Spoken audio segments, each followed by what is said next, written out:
Hi, everybody. Before starting my talk, I would like to have a little exercise with you. Because when we talk about transitions, that means change, going from state A to state B. And change, as we all know, is quite difficult, okay? But our cognitive processes don't get to this, challenge of change unless we really embody that. And I would like to really carry this exercise so that we can, in 15 seconds or so, embody a little exercise of change. So bear with me. I'm going to ask you all, including my colleagues here, okay, to cross your arms. Please cross your arms, everybody. All right, very well.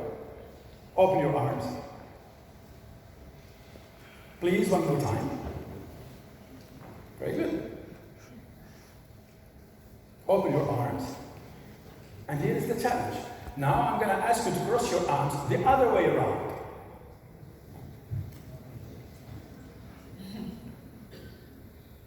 All right, very well. Who had difficulties changing, the position of her or his arms? Please raise your hands. Quite few people, maybe 80% if not more. So what I'm trying to tell you here is that change is difficult, and we can change without just, talking about the change and not really implement it. And that requires a lot of effort and planning to actually succeed in going from point A to point B. So after this little exercise, and I hope I got your attention as well, I would like to say a couple of words about myself. And the point here is not my person, but a change myself I had to go through in Tunisia to actually respond to the challenges that Tunisia has been going through. And I believe these same challenges exist a little bit everywhere in the world, and in particular in our countries. As a matter of fact, I spent about 30 years doing research and teaching in technology. I am an engineer, by training, and in AI in particular. And then I had the chance to spend 10 years as a civil servant in our Ministry of Higher Education and Scientific Research. And during these 10 years, I managed research. I launched the graduate schools in our universities, and I was the Director General of International Cooperation for about 5 years. Why am I telling you all of this? Because during these 10 years, and as a university professor, I discovered that in one of our top ministries, we had a tremendous lack of know-how as to policy design, implementation, is concerned. In all fields, but in particular in the field of science, technology, and innovation. So what is the lesson from this? I mean, you might have a Maserati in front of your house, but if you don't know how to drive, you will not be able to take advantage of that Maserati. That means going from A to B. And I made a strong decision, which was very, very risky. I decided to change my academic interest 180 degrees, going from engineering, theoretical mathematics, that I really love to do, to science, technology, and innovation policy. And I launched since 2015 a master's degree in my school called Engineering and Technology Policy. The program was quite successful that UNESCO noticed it and requested that I submit, my candidacy for a UNESCO chair on science, technology, and innovation. And today, I am running that master's degree so that I can train young future experts to design and implement and monitor and change, if necessary, policies. Because if we really don't master that process of designing and implementing policies for a specific, of course, objective, we won't be able to really get our countries to move from our status quo to a desired state. Okay? And that is, again, if you have your Maserati and you don't know how to drive it, well, it's very much like not having even a means of transportation, let alone a Maserati. I have nothing for Maserati. I know how they drive, and I'm not interested with these cars. So, what I'm saying is that we have a great challenge. Of course, we've seen so much numbers, we've seen so much graphs, and we've seen so much scientific and technical information about this challenge of the green transition, especially for our region, which is a very important and strategic topic. And actually, I thank the organizer for really having this timely and highly strategic event. However, I really would like to take us a little bit beyond the technicalities and the scientific numbers.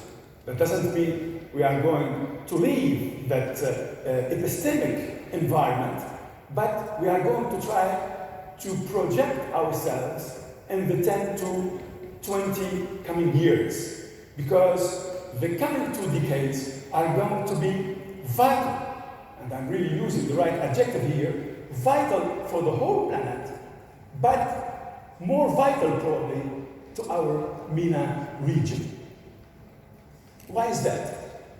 Half a century ago, 50 years ago, the Club of Rome launched a very, very important report. I am very sure that many of you know of this report. It's called Limits to Growth. As a matter of fact, the 2 lead authors, Dana Meadows, may she rest in peace, and Dennis Meadows, who's still alive, are two good friends of mine. And we've been active trying to really talk about these issues that we found in this Limits to Growth report. So roughly speaking, what is this message 50 years ago, that means half a century ago, was all about? In a model that they were able to build called World 3, and actually this team is an MIT team who did this work in 1972, they kind of predicted, and I put this between quotes because that wasn't really their interest, that somehow by the end of the century, and if we keep living the way we are doing it right now, humanity has a chance to collapse. Why? They call it overshoot and collapse, because we are abusing our planet. We are using the natural resources of our planet far, far beyond its capacity. As a matter of fact, today, the world is using about 1.6 planets. Okay? And as far as I'm concerned, I don't know about you, I've never seen another planet parked right beside this one. Okay? So all we have is our present planet. And if we keep abusing it as we are doing today, collapse is going to be our future, and for the whole planet. All right? Well, I'm not really giving you good news here. I understand, and I would love to give you better news, but I prefer being what they call a techno-realist. Okay? I believe in technology, I believe in science, but I also, work hard to be a realist and not just live in some kind of chimeric world. I noticed while I was listening to all the great interventions by everybody, especially also in the opening session, that most of the people here are really what we call techno-optimists. Okay? Of course, it's wonderful to be optimists, and optimism keeps us going. But, there is optimism and optimism. Okay, and that's where realism comes into the picture. If we stick our heads in the sand and hope that the challenge is going to disappear once, we look up again, well, we know that's not the right strategy. As a matter of fact, COVID that we've been going through for the last 2 years, the war in Ukraine, that just bumped out, even though many people were expecting that, and the last IPCC report that just appeared a couple of days ago. Well, all of these events are nothing but kind of a teaser of what we might be expecting in the coming near future. That means in the 10 to 20 coming years. So we have to really pay attention. We have to really be careful on what we will be doing in the next coming years so that we can avoid the collapse. Yeah, this is about humanity as a whole. Humanity is facing existential challenges. Global warming, super intelligent AI, and ecological collapse. So really we are facing, for the first time in the history of humanity, existential threats. Who got us in this situation? Us, humanity. So our purpose in the very, very near future is how to save humanity from itself. Okay? And that's really a big, big undertaking, and it's a test of our knowledge and wisdom. Okay, what about this existential challenge as to the MENA region? That's why we are here. That's why we are meeting today. I'm going to give you only one piece of information, okay, which is very, very relevant for our region. Okay, why is MENA region so special in this overall, situation? Well, it's not me saying this, but for many years, the IPCC was running very sophisticated, models, and just they found out that our region will face twice as hardship as the rest of the world. Okay? Unfortunately. That's really, our fate somehow. Not only that, in our region, in a decade or so, because we thought this was going to happen, in a few decades, but the last report is telling us that temperatures in our region can rise all the way to 60 degrees Celsius. 60 degrees Celsius. We all know that water starts to boil at 60 degrees, isn't it? All right?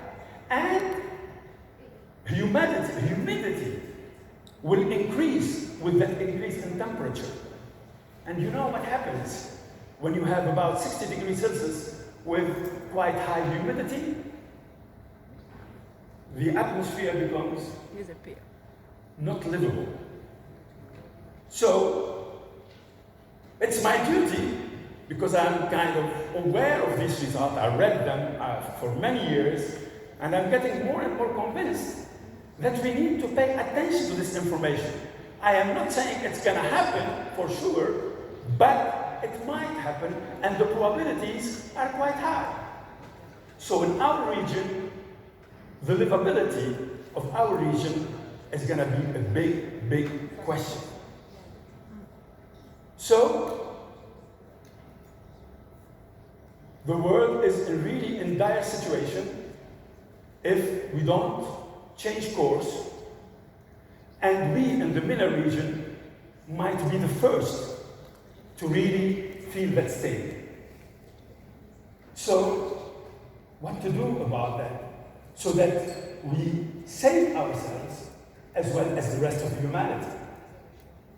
And the last event I was talking about if in the near future, most of the countries will be using renewable energies, the importance of our region, the geopolitical importance of our region might dwindle down to levels where we become out of geopolitics and left alone, in our dire situation, a situation that we didn't create alone. So that's my introduction as to why energy transition is a must. We have no choice. But also that energy transition is the first test of humanity to change its way of living so that we can save the humanity from itself. So it's the first test. It's like, this hurdle competition. This is the first hurdle we are facing. There will be more hurdles in front of us, and some of them will be even more challenging. So if we do not succeed this first hurdle, we won't be succeeding in really saving humanity from itself. So we have to be very careful also about this green economy, green technology. Of course, when we say that we have green electrons or green electricity, we need to make sure what brought that green electricity to us. See, you need to really have plenty of technologies that you need to use, and these, such as AI, such as EV, such as batteries, etc. And all of these technologies require a lot of natural resources. And these natural resources themselves require a lot of energy and labor of all kinds that we would like to pay close attention to, so that we don't lie to ourselves about this greenwashing of green technology. Of course, why are we talking about this green technology stuff? Because, unfortunately, many have a lot to gain by really jumping in this bandwagon, and get their pockets full of money to the detriment of others. But this transition is going to be expensive. Everybody says, we cannot afford this transition. It's very expensive. Well, people have done some computation, and they found out that really not going through the right transition will cost us much more. It will cost us about 14 to 26 trillion dollars if we don't really succeed our transition. So, how shall we, go from here? Everybody in this room would love to hear me say, yes, go for AI, and we will win the game. I don't agree. AI will definitely help tremendously. AI will accelerate our transition and most probably succeed if we do it right. But AI by itself, is not enough. That means AI is necessary, but far from being enough. Much more has to be brought in our way of doing, living, planning, deciding of policies so that we can make it. So, let's go back then to this AI that should hopefully accelerate this energy transition. Well, so much information is there that says that AI is really the next frontier, technology. But I want you also to be very careful. There is a lot of hype around AI. Okay? So we have to make sure what is truth and what is hype. And hype is definitely there. I ask you, why there is so much hype? I'll leave that question to you to answer, or we can talk about it after this session. So if our environment is going to get so hot, we might end up not having tourism, not having people coming to visit us, And consequently, questions such as the UAE thinking about its aviation and how to make the transition to green technology might be a moot question. I'm just speaking that because somebody spoke of it as being really something very, very important to do. But I'm just saying, be careful. We should not really think of this issue in a simplistic manner. We have to be much deeper, and we have to really have a holistic approach to comprehend and understand the complexity that we are facing. So let me go very quickly over the AI. We are here also to talk about AI. And not long ago, the World Economic Forum actually published a very interesting report, and they listed 9 characteristics of AI that we have to pay attention to so that we can somehow make the best out of this AI in saving humanity from itself, even though AI itself might turn out, the actual existential threat, right? So for hyper-intelligence, and that's a wonderful, sci-fi discussion, which is less and less sci-fi these days. Okay, so from a governance point of view, there are 3 important issues, which is risk management, standards, and responsibilities. Okay? And as far as I'm concerned, as I know also, and I'm quite a bit involved here and there in these kind of dynamics, the presence of the MENA region is not as good as we wish it to be. Especially when you talk about, for instance, responsibility, it has to do with ethics, it has to do, with, how to trust these AI, because at the end, they're going to be so autonomous that human beings might find themselves completely out from the decision loop. And that's a very, very important issue. From the design point of view, of course, AI will help tremendously for automation. Also, we hope that it will be a major player in sustainability, and also how to design, these basically black boxes. And as far as I'm concerned, we from the MENA region and most of the rest of the world, to tell you the truth, are really outside of this, environment of design, because the 2 major really countries that are competing with each other and are really imposing to some extent the standards and this technology is, of course, the USA and China. The third set of characteristics of AI are the enablers of AI. Enablers of AI, of course, is data, as well as incentives, and the mighty education, capacity building. Okay? And I believe, besides surfing on the foam of the tsunami of AI, I don't think in our MENA region we can say that we have some fundamental research and consequently contribution in this really 4th industrial revolution. So let me answer the question that were asked by the organizers due respect to AI. How can AI contribute to transition to green energy in our MENA region? Here I just jotted a few things. So AI will really speed up our recovery, that's one thing, and it will reduce the cost of this transition by 6 to 13%. So that's a quite hefty sum in this transition where money is going to be quite scarce. All right? The other thing will be as far as power generation is concerned. You see, the power grids is going to get so complex, and it's going to be also dealing with very variable kind of sources of energy, basically wind and solar, that we need quite sophisticated algorithm to really manage all of that complexity and keep the grid, stable, so that we can bring, the final energy to its consumers. Let me jump very quickly to the second question: what are the key barriers to AI, in our region? The first one is digitization.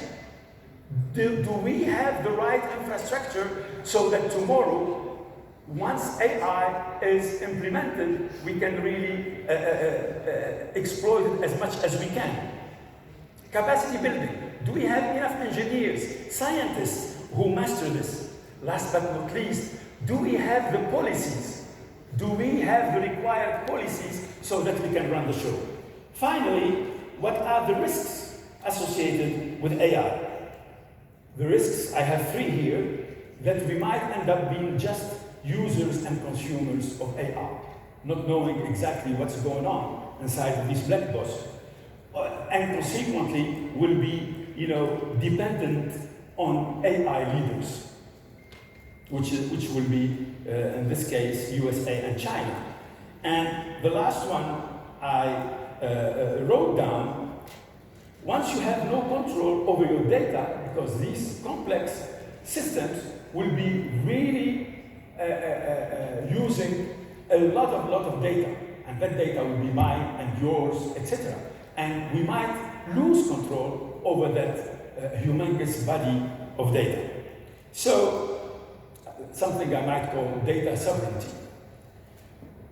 I would like to close this talk by saying that what we need to do, and I suggest that this MENA region, who has tremendous potential, natural ones, is that we really get our efforts together, and I suggest relaunching what I call the MENA region innovation ecosystem, so that we can bring the best and the brightest of our region together and actually come up with a plan of action today and tomorrow, so that our region can really weather this transition and come back with a society that lives as comfortably as possible while not losing much of our geopolitical role in this planet, and hopefully saving our planet and all lives on this planet together with the rest of humanity. Thank you very much.